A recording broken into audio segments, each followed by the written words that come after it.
आप देख रहे हैं आजाद बोल इंडिया का हेडलाइंस शो। आज है 25 सितंबर 2024 और मैं हूं आदिल खान आजाद। दुनिया के सबसे बड़े अखबारों से चुनी गई सबसे बड़ी खबरों में आज आप देखेंगे, हिजबुल्लाह ने पहली बार दागी बैलिस्टिक मिसाइल कादिर 1, इजरायली राजधानी में मोसाद के हेडक्वार्टर पर किया हमला। बैरूत में हुए हमले में हिजबुल्लाह की मिसाइल फोर्स के चीफ की मौत, इब्राहिम मोहम्मद कुबैसी की मौत से हिजबुल्लाह का बड़ा नुकसान। इजराइल ने भी किए साउथ लेबनान पर हमले, मरने वालों का आंकड़ा पहुंचा 550 के पार। ईरानी प्रेसिडेंट का यूएन में ऐलान, लेबनान पर हमले का मिलेगा जवाब। सुप्रीम कमांडर बोले मुजाहिदीनों की जीत पक्की। गजा में भूख से बिगड़ रहे हालात, अमेरिका ने एड ब्लॉक करने के इजरायली जुर्म को किया नजरअंदाज। और यूरोप से लगा जेलेंस्की को झटका, उधर चीन ने दशकों बाद किया आईसीबीएम का टेस्ट।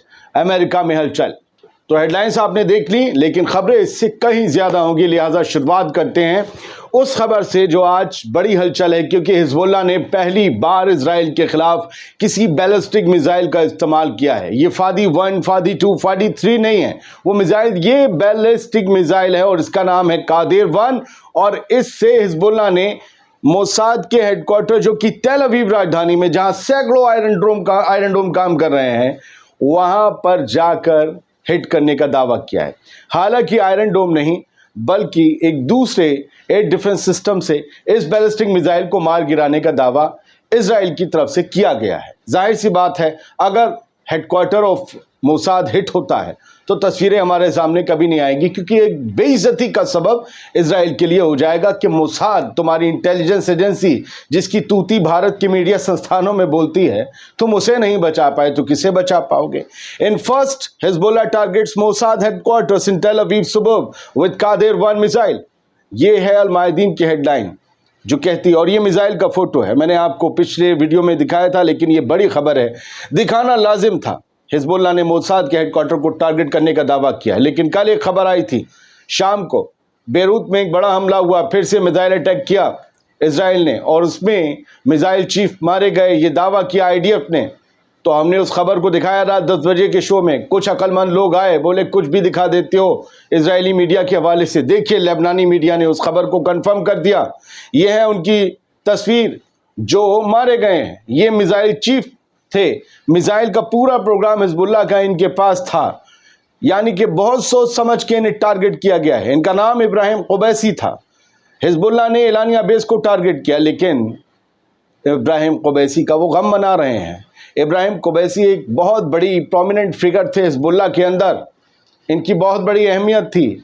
मिसाइल का पूरा प्रोग्राम इनके पास था, कैसे बननी, कौन सी बननी, क्या रेंज होगी, क्या चल रहा है, कहाँ तक डेवलपमेंट पहुंचा, सब कुछ इनके जेर निगरानी था और ये मार दिए गए। आप सोचिए, बीचों बीच शहर में जाकर मिसाइल इजराइल की हिट करती है, 4 मंजिला इमारत की तीसरी मंजिल को और चौथी मंजिल को तहस नहस कर देती है। ये वहीं पर मौजूद थे। क्या ज़बरदस्त मुखबरी हो रही है लेबनान के अंदर। इजराइल के लिए कितनी ज़बरदस्त तरीके से एजेंट्स काम कर रहे हैं, एक एक कोऑर्डिनेट, ये बताना कि ये बंदा इस वक्त इस घर में मौजूद है, इस घर में, इस इलाके में। क्या जबरदस्त मुखबरी है, सोचिएगा जरा।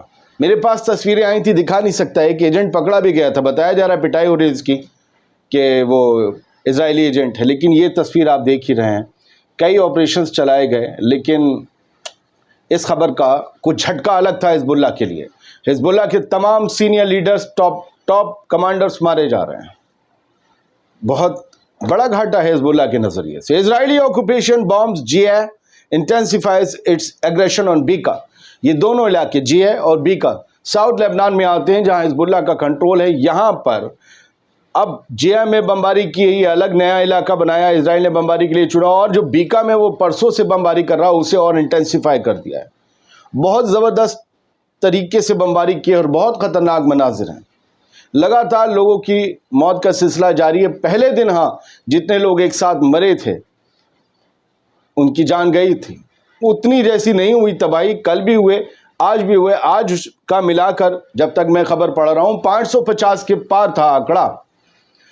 और आज हमले ये लोग करेंगे एक दूसरे पर। कुछ और तेल अवीव के अलावा कुछ और शहर हिजबुल्लाह ने निशाने बनाए हैं, और इजराइल ने भी हिजबुल्लाह की कई और अड्डों को निशाना बनाया है। एक हेडलाइन ये है कि ईरान के फॉरेन मिनिस्टर हमें अपने पूर्व फॉरेन मिनिस्टर की याद दिला रहे हैं। आमिर अब्दुल नाहियान की याद दिला रहे हैं नए फॉरेन मिनिस्टर अब्बास अराक्ची। इन्होंने कहा है don't under estimate the power of Hezbollah.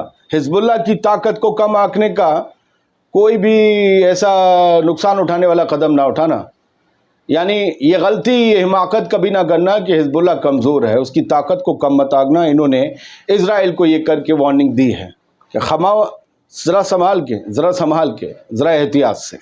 हम जल्दी बढ़ रहे हैं, हेडलाइंस शो हैं, इसमें उन्होंने बहुत कुछ कहा है कि हिजबुल्ला के पास बहुत माल मसाला है और हम उसके साथ खड़े हैं, हर रेजिस्टेंस फोर्स के साथ खड़े हुए हैं।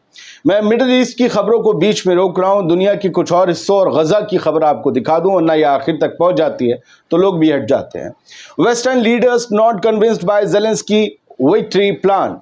ब्लूमबर्ग की रिपोर्ट RT न्यूज़ रशिया ने छापी, बताया कि जो प्लान पेश किया था विक्ट्री का यूक्रेन के सदर व्लादिमीर ज़ेलेंस्की ने, उसमें वेस्ट ने कोई, यूरोप ने, अमेरिका ने कोई इंटरेस्ट नहीं दिखाया। नहीं यार, बकवास है, तुम क्या बात कर रहे हो, इस प्लान से थोड़ी ना जीत पाएंगे।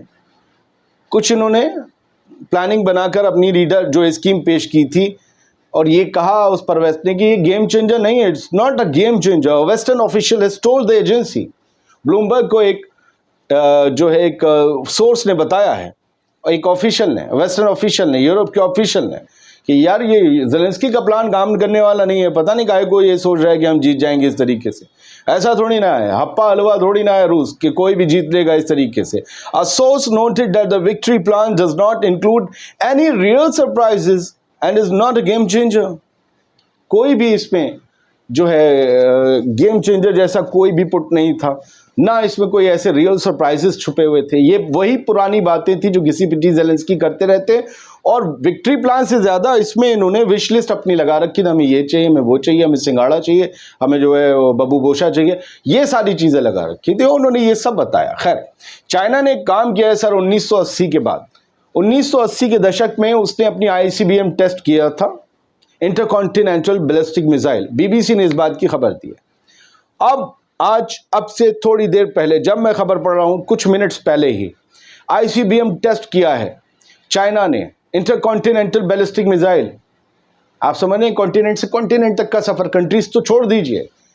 जहां तक मैंने पढ़ा है, हालांकि 5, 6, 7 हज़ार किलोमीटर की रेंज होती है इन बैलिस्टिक मिसाइल्स की, लेकिन चाइना की बैलिस्टिक मिसाइल्स के बारे में पढ़ा है, इंटरकॉन्टिनेंटल बैलिस्टिक ICBM समझ लीजिए आप, ICBM के बारे में पढ़ा है, इनकी रेंज 12 से 15 हज़ार किलोमीटर है। अगर चाइना का अमेरिका से आप वो देखिए डिस्टेंस, तो बाय एयर जो है ना, शॉर्टेस्ट रूट 11,500 किलोमीटर का है और इसकी रेंज 12,000 15,000 के बीच बताई जा रही है। यानी अमेरिका छू जाएगा चाइना की इस मिसाइल से, और अमेरिका के अड्डे जितने हैं इस कॉन्टिनेंट में, साउथ चाइना सी में या इसके पार भी, वो तो है ही है रेंज में। चाइना ने इस तरीके से अपनी ताकत का मुजाहरा किया। अमेरिका से लेकर जापान तक में हलचल है। जापान ने कहा कि हमें कोई जानकारी नहीं दी गई थी इस टेस्ट से पहले, जबकि चाइना का ये कहना है, उनकी आर्मी का, PLA का, कि हमने सबको जहां जहां इसका असर हो सकता था या जहां से गुजरेगी, हमने सबको ये बताया था कि एक प्रोजेक्टाइल आपके ऊपर से जाएगा, हम आज टेस्ट कर रहे हैं। इसमें एक डमी वॉरहेड लगाया गया था। इसमें न्यूक्लियर आर्सेनल लगाया जा सकता है ना, इसमें एक डमी वॉरहेड लगाया गया था आगे, ताकि जहां भी गिरे वहां कोई ब्लास्ट ना हो। बस उन्हें अपनी स्पीड और रेंज को चेक करना था। डमी वॉरहेड उतना ही वजनी लगाया गया था जितना इसमें न्यूक्लियर वॉरहेड या फिर एक्सप्लोजिव वॉरहेड लगाना हो। अब इस ICBM की टेस्ट से एक बात तो साफ हो गई कि अगर 1980 के बाद चाइना ने इसे टेस्ट किया है तो इसके कुछ तो वजह है। अब आप समझते रहिए। एंथनी ब्लिंकन की, अमेरिका की और गजा की बात कर ले रहे हैं। अल जजीरा की रिपोर्ट है कि ये बताया गया कि गजा में आने वाली रसद को, राशन को, दवाइयों को, टेंट को, कफन तक को, सारी एड को रोक रहा है इजराइल और बहुत कम मिकदार में आने दे रहा है। इस पर कुछ कीजिए।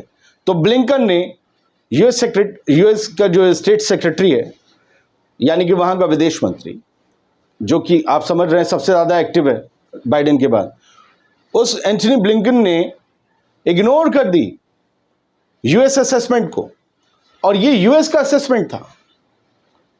इन्हें इग्नोर कर दिया कि इजराइल ब्लॉक कर रहा है एड को गजा में, यानी उन्हें कोई मतलब ही नहीं है कि लोग भूखे मरें, सैनिटरी के सामान उनके पास सफाई के ना हो, खाने के सामान ना हो, कपड़े ना हो, कुछ नहीं। ये रिपोर्ट कहती है। मिडिल ईस्ट मॉनिटर की एक रिपोर्ट ये कहती है कि नवंबर में ज़बरदस्त ठंड हो जाती है फ़लस्तीन में, गज़ा में। वो समंदर ठंडे इलाकों वाला है। A million Palestinians in need of shelter aid before winter. और सर्दी से पहले, नवंबर से पहले कम से कम 10 लाख लोगों को शेल्टर की, शामियानों की, तंबू कनातों की ज़रूरत है ताकि वो ठंड से अपनी ज़िंदगी बचा सकें। 10 लाख लोगों से ज़्यादा लोगों। और ये बताया जा रहा है कि रोज़ कम से कम 25 ट्रक लोड चाहिए, जिसमें 25,000 सीलिंग ऑफ किट्स हों। लेकिन ये ट्रक नहीं पहुंच रहे हैं, इजराइल नहीं पहुंचने दे रहा। ये भी इससे एक मिलती जुलती रिपोर्ट है। शहादतों के सिलसिले गज़ा में जारी हैं और अब उसके बारे में इस एपिसोड में बात नहीं करूँगा।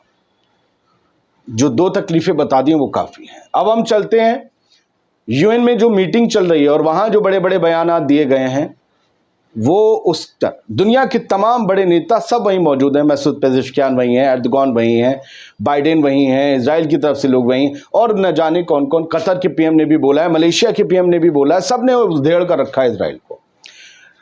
अभी उससे पहले खामनेई साहब का बयान सुन लीजिए। आज एक कुछ इजलास था, उसमें सैयद अली खामनेई साहब पहुँचे और उन्होंने ये कहा कि final victory in current battle is for resistance front. जो मौजूदा वक्त में जंग जारी है उसमें फाइनल विक्ट्री रेजिस्टेंस की ही होगी। रेजिस्टेंस फ्रंट का मतलब है हमास, हिजबुल्ला, हाउथीज़, इन लोगों की जीत होगी, इजराइल नहीं जीतेगा। ये बड़ा दावा है, उन्होंने बहुत कुछ कहा, मैं बता सकता हूँ, लेकिन ये हेडलाइन शो है। हेडलाइन से आप सारा लुबुलुबाब समझ लेते हैं। कुछ चीज़ें मैं आपको अंदर की बता देता हूँ बस। ईरान, अब यूएन में ईरान के नए सदर मसूद पेज़ेश्कियान का ये पहला खिताब था और पहले खिताब में उन्होंने लोगों का शुक्र अदा किया, लेकिन उसके बाद उन्होंने अपने तेवर दिखाए और इजराइल के लिए भी बोला खुलकर। उन्होंने कहा कि ईरान वांट्स ग्लोबल पीस, हम चाहते हैं वैश्विक शांति हो, एंड टू इजरायली क्राइम्स, और इजराइल की जराइम का खात्मा। पेज़ेश्कियान ने यूएनजीए में ये कहा। और उन्होंने एक और बात कही, उन्होंने कहा कि गज़ा में, लेबनान में ये सब कुछ जो चल रहा है, इस सब का हिसाब होगा, इस सब का जवाब देना पड़ेगा इजराइल को, और ये अनआंसर्ड नहीं जाएगा। ऐसा नहीं होगा कि जो लेबनान में इजराइल कर रहा है उसका जवाब नहीं दिया जाएगा, उसका माकूल और ठोस जवाब मिलेगा और पूरी धमक के साथ मिलेगा। और दुनिया को चाहिए कि ये जो कर रहा है इजराइल, इसे रोक लिया जाए, वरना ये पूरे रीजन को खतरे में डाल देगा। अब इजराइल ने उनके एक जुमले को हेडलाइन बनाया द टाइम्स ऑफ इजराइल में। ईरान के प्रेसिडेंट ने यूएन में कहा कि इजराइल के टेररिज्म का, इजराइल के आतंकवाद का, जो आतंकवाद उसने लेबनान में किया है, कैन नॉट गो अनआंसर्ड। उसका जवाब ज़रूर मिलेगा, उसका खामियाजा इजराइल को भुगतना पड़ेगा। उनके इस जुमले को इजरायली अखबारों ने भी तवज्जो दी, यानी ये सीरियस था। आप कहेंगे कि ईरान क्या कर रहा है, वो क्या कर रहे हैं, वो क्या। यूएन एक बहुत बड़ा मंच है, भले वहाँ से कुछ ना हो, दुनिया का हर लीडर चेहरे के और आँख के सामने होता है। जब बोला जाता है तो मुंह दर मुंह सब सुन रहे होते हैं, काउंटर कर सकते हैं, बोल सकते हैं। वो सीधी चेतावनी मानी जाती है कि तुम हथेली लगा लो, लेकिन हम ये करेंगे। वहाँ पर बोला जाना भी एक बड़ी बात मानी जाती है। यूनाइटेड नेशन जनरल असेंबली की मीटिंग में जो बाइडेन भी बोले कल, और जो बाइडेन क्या बोले कल शाम, उन्होंने अक्टूबर 7 को जो हमास का हमला हुआ था उसके भयानक मंजरों का जिक्र वहाँ पर किया और गज़ा की जंग का जिक्र किया। और उन्होंने ये भी कहा कि फ़ौरन जो है दोनों साइड्स को, हमास को और इजराइल को, सीज़ फायर करना चाहिए, जंगबंदी करनी चाहिए। वो ये नहीं बता पाए 70 साल से जो फ़लस्तीनियों की ज़मीनें छीनी जा रही हैं, उनका कत्लो गारत किया जा रहा है, हर 6-8 महीने में गज़ा पर बमबारी की जा रही है, वेस्ट बैंक में घर कब्जाए जा रहे हैं। वो क्या है? उग्रवाद है, क्राइम है, आतंकवाद है, वो क्या है? जो बाइडेन इस पर कभी नहीं बोलेंगे। बस राइट टू डिफेंस है इजराइल को और हम उनके साथ हैं। अब देखिए ज़रा हिम्मत कतर के अमीर शेख तमीम बिन हमाद अल थानी की, वो भी वहाँ मौजूद थे। उनके लफ्ज़ों को सुनिए, अल जज़ीरा ने उनका वीडियो शेयर किया है, उसकी हेडलाइन भी दी होगी, लेकिन हम आपको यहाँ ज़्यादा वर्ड पढ़कर सुना दे रहे हैं। उन्होंने कहा कि गज़ा पर और इज़राइल के जो जुल्म हैं वो मोस्ट बारबेरिक है, सबसे खौफनाक, जालिमाना, वहशत, हैवानों भरे हैं, हीनियस हैं, एक्सटेंसिव एग्रेशन है and cause Israel of committing genocide. Israel genocide कर रहा है गजा में, जेनोसाइड। ये कतर के अमीर कह रहे हैं, कोई और नहीं, छोटा मोटा मंत्री, टॉप चेयर कह रही है, यूएन में कह रही है, मुंह दर मुंह कह रही है। During his address in UN general assembly, UNGC में, जनरल असेंबली में, यूएनजीए में ये बोल रहे हैं। अब ये हमारे पड़ोसी मालदीव के प्रेसिडेंट मोहम्मद मोइज़ू साहब ये भी यूएन में बोल रहे थे कि इज़राइल के एक्ट्स ऑफ टेररिज्म, इज़राइल के एक्ट्स ऑफ टेररिज्म के इन्होंने मजम्मत की और ये कहा कि अटैक्स कर रहे हैं वो जर्नलिस्ट पे, इसलिए कि सच बाहर ना आ सके। गजा में जो हो रहा है वो सच बाहर ना आ सके, इसलिए वो जर्नलिस्ट पर अटैक कर रहे हैं। और Russian foreign minister Sergei Lavrov भी पहुंचे हैं कल रात रूस के, क्योंकि व्लादिमीर पुतिन नहीं जा सकते क्योंकि उनके खिलाफ वॉर क्रिमिनल होने का वारंट निकला हुआ है, वॉर क्राइम्स का। तो उनकी जगह पर सरगेई लावरोव जाते हैं, फॉरेन मिनिस्टर रूस की हर जगह। अब वो यूएन भी पहुँचे हैं, वो बोलेंगे तो हम आपको बताएंगे। बहुत बहुत शुक्रिया इस पूरे एपिसोड को देखने के लिए। थोड़ी देर हो जाती है तो थोड़ा समझ लीजिए कीजिए। मैं अपने उन लोगों से बात कर रहा हूँ जो बहुत जुड़े हुए हैं, जो सिर्फ खबरें देखने आए थे। सर आप लोगों के लिए यहीं पर खबरें ख़त्म हैं। थोड़ी सी बात यह है कि बस थोड़ा सा इमरजेंसी में कुछ हालात हैं ऐसे फैमिली में कि थोड़ा देर हो जा रही, तो आप लोग मुझे ज़रा माफ़ कर दीजिएगा। वरना 2 से 3 के बीच ये शो आता है। आजकल एक दिन से आज दूसरा दिन है, 3 से 4 के बीच आ रहा है, तो माज़रत चाहता हूँ। इंसान हूँ, थोड़ी चीज़ें हमारे साथ भी चलती हैं। दुआ कीजिएगा कि मेरी फैमिली उस मुश्किल से थोड़ा निकल जाए। मैं वक्त निकालूंगा और 10 बजे का शो भी लेकर आऊँगा। उस बीच कोशिश करूँगा एक और शो लेकर आऊँ। Thank you very much. Thank you देखने के लिए। खुश रहिए, सलामत रहिए।